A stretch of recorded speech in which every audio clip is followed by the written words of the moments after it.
Welcome back to the Knit Crowd as well as Yarnspirations.com. I'm your host Mikey. Today we're going to do the Parquet Knit Blanket, and this almost looks like it's basket weave. It's actually a pretty easy pattern, but all this writing was kind of confusing me a bit as a new knitter.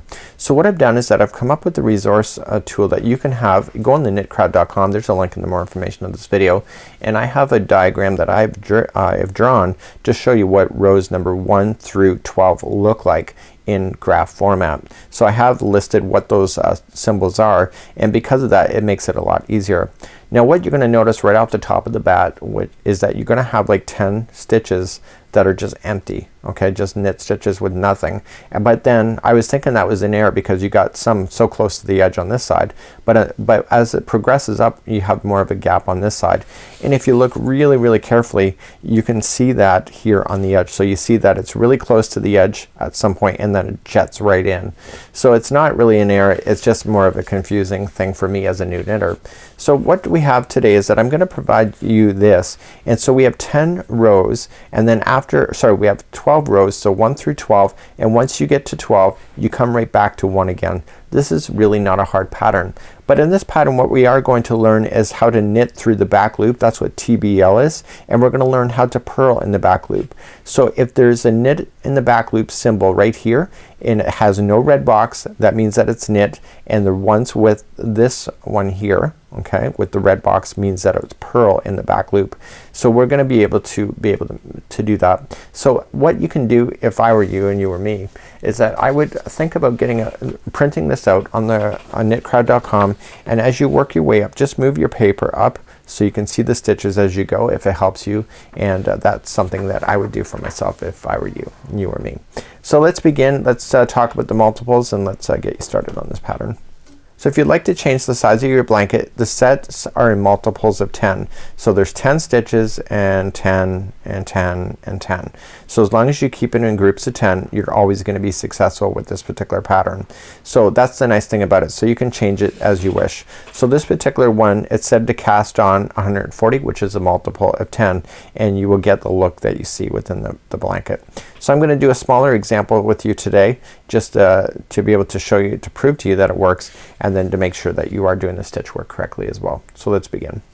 The pattern is in the more information of this video. If you'd like to click a link, you are using an 8mm size US 11 knitting needle if you wish, and you need circular, and the circular knitting needles have to be the ones that will be able to get everything onto your stitch work. So you'll have 140 if you're doing this particular pattern, and if you're doing anything smaller you just don't need to worry about so much cord. So let's begin. We're going to do a cast on. I'm not going to do the entire width of the blanket. I'm just going to do a small example, and you can do the repeat pattern across. And I'm just going to cast on, okay, with the twist, and I'm just going to wrap that back needle and pull through. And then before I put it onto the one that I'm touching is that I'm just going to do a twist and come up underneath it like that. And you can do 140 of those if you wish this afghan to be completed. And if you would like to change it, just keep it in groups of 10. So for myself I'm just gonna continue to cast on until I have 30, and that's my multiple of 10, and that will work out for my particular pattern. So I'll see you here in just a moment. Before you get started on today's pattern, what we need to do is that we need to think about what we're going to do right in the very beginning. So I actually started this tutorial without actually remembering to do it. So the first 6 rows are just going to be straight knit back and forth before starting to do this repeat pattern as you see going on here. So just pay attention to that, and then you're going to do 6 rows, and then you're going to start the repeat that I'm about to show you, and then carry on. Once you're done this particular project, then once you're satisfied with the distance, then you're gonna finish it off with 6 just knit stitches back and forth on the end on the other side. So don't forget to do that. That's something that I completely forgot. So let's take a closer look at my graph that I've made here. So what we have is that we're gonna have rows through 1 to 6 where it looks like it's shifted over here. Okay, and then rows from 7 to 12 is going to shift it back. This is what's creating that basket weave. So what we have to do is we have to pay attention to where we are on this particular pattern in order to make it work. The nice thing about it is that you are knitting on this particular thing for most of it, other than doing the purl and knit in the back loops only.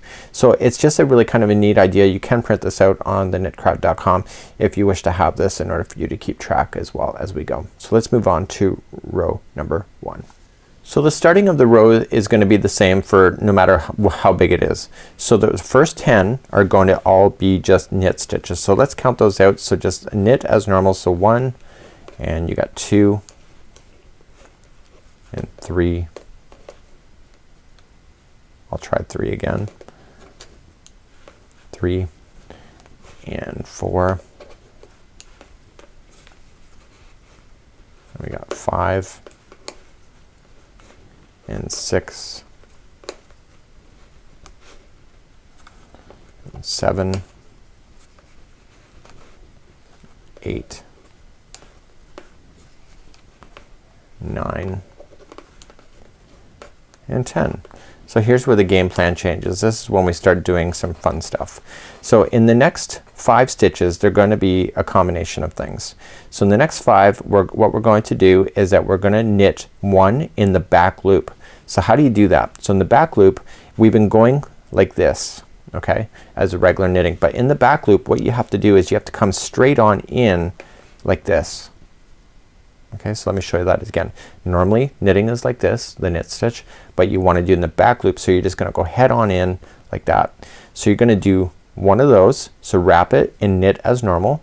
Okay, this is turning that stitch around, it's through the back loop. And so you're gonna do one of those. Okay, the next one is going to be a purl, so just move that yarn forward and purl. Okay, the next one is gonna be through the back loop knit, so just move that yarn backward and go into the back loop. Okay. Okay, the next one is going to be a purl. And the final one of that group of 5 is going to be through the back loop knit. Okay, so just like that and through. So if you need to reverse the video just to show you that again, just do so right now, and we're gonna carry on. So the next 5 in a row are just gonna be knit. Now your yarn is already in the back, so you don't have to worry about switching. So the next 5 are just knit. So 1, 2, that's 3, 4 and 5. So we're gonna do that same fancy stitch work again. So the next 5 stitches are gonna be a combination. So the first one is going to be knit in the back loop only. So you don't come up like that, you go straight on in and wrap that, and then you're going to purl the next one. Okay, and that's as per the chart that you see, and then you're going to do another knit in the back loop. So that's your middle one of 5. Okay, you're going to purl the next one, and then finally the last one is going to be knit in the back loop.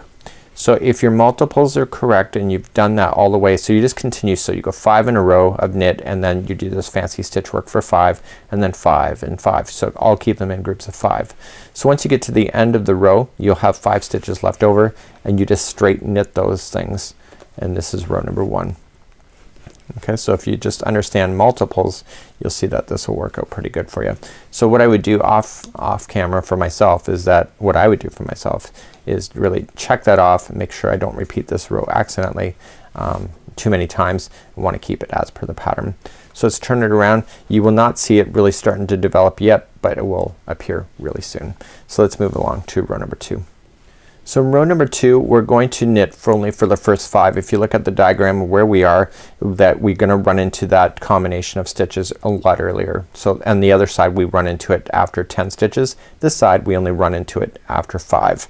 So the first 5 we're gonna knit. So 1,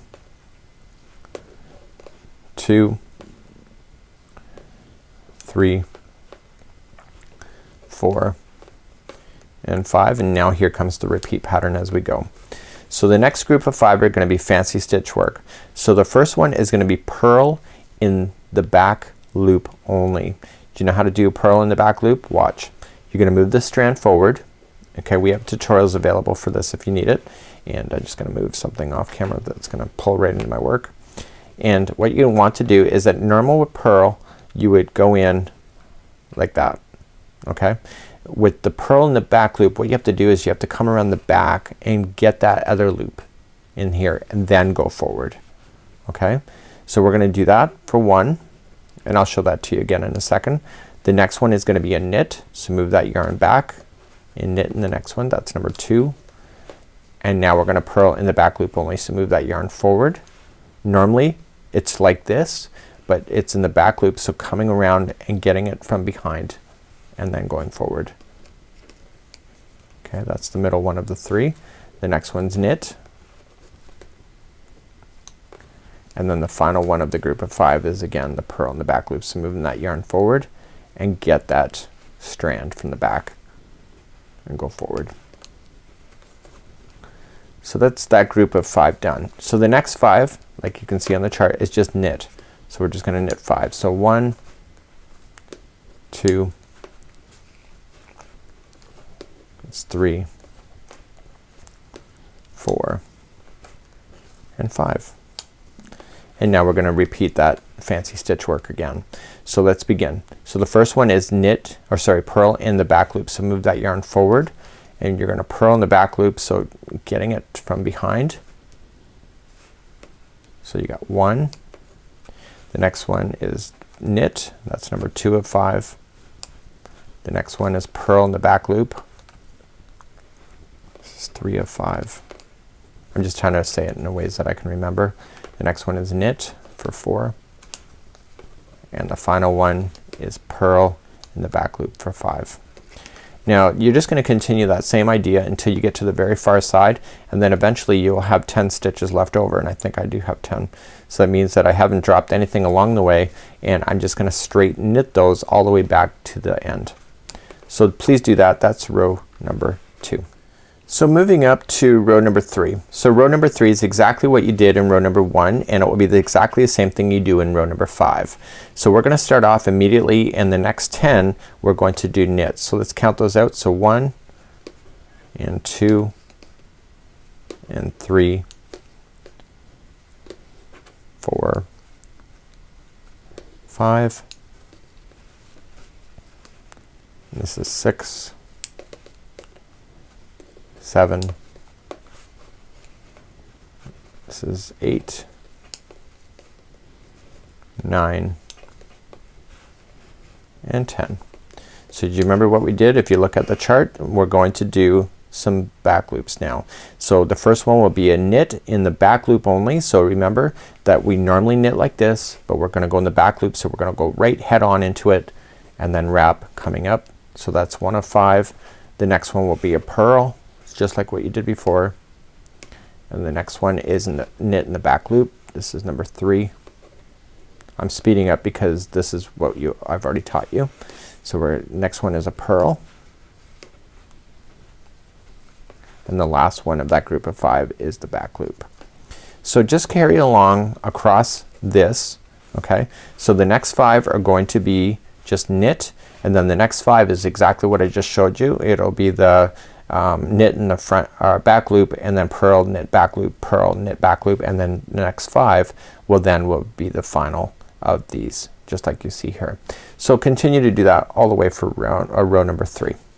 So let's start you off on row number 4. So row number 4, there's only 5 in here to start, and then we start the fancy footwork again. So this row number 4 is exactly what we did in number 2. And so what I'm gonna do is I'm gonna show you this row once again, and then I'm gonna leave you to do 5 and 6, which are the repeat of what you already know, and then I'm gonna switch you over on number 7.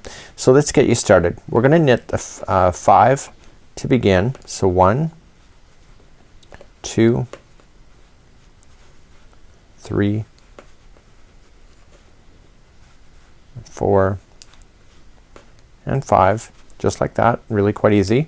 And now we're going to continue along. So we're going to, this is the row number 4. So what we're going to do is that we're going to purl in the back loop. So move that yarn forward first and then purl in the back loop. Okay, so I've already shown you how to do that. So 1, and then you're going to knit in the back loop for 2.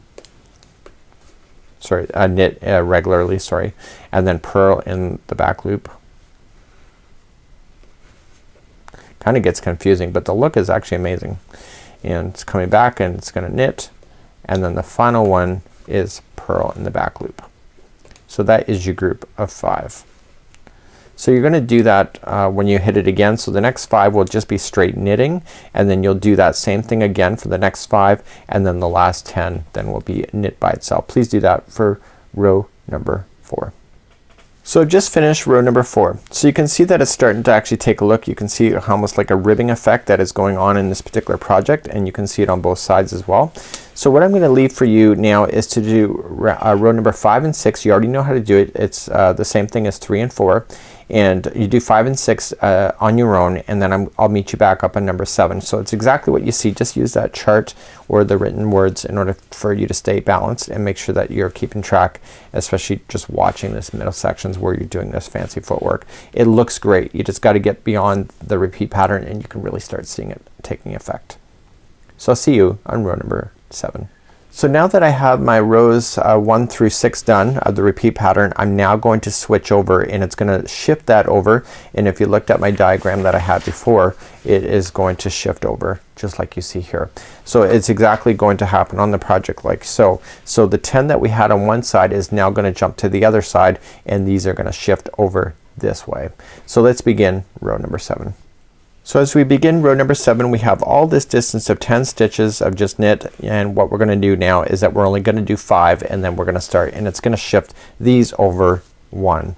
So let's begin to do the first 5 of just knit, and you already know what to do with this. Okay, I've already shown you how to do these stitches. It's just I'm showing you how to now shift over. So the first 5 are just straight knit stitches going across like so. So then the next 5 are then gonna be the new stitch work that you need to do. So it's gonna be the same as what you already know. So the first one is gonna be knit in the back loop only. So that was 1. Then you have purl for 2. And then you have knit in the back loop for 3.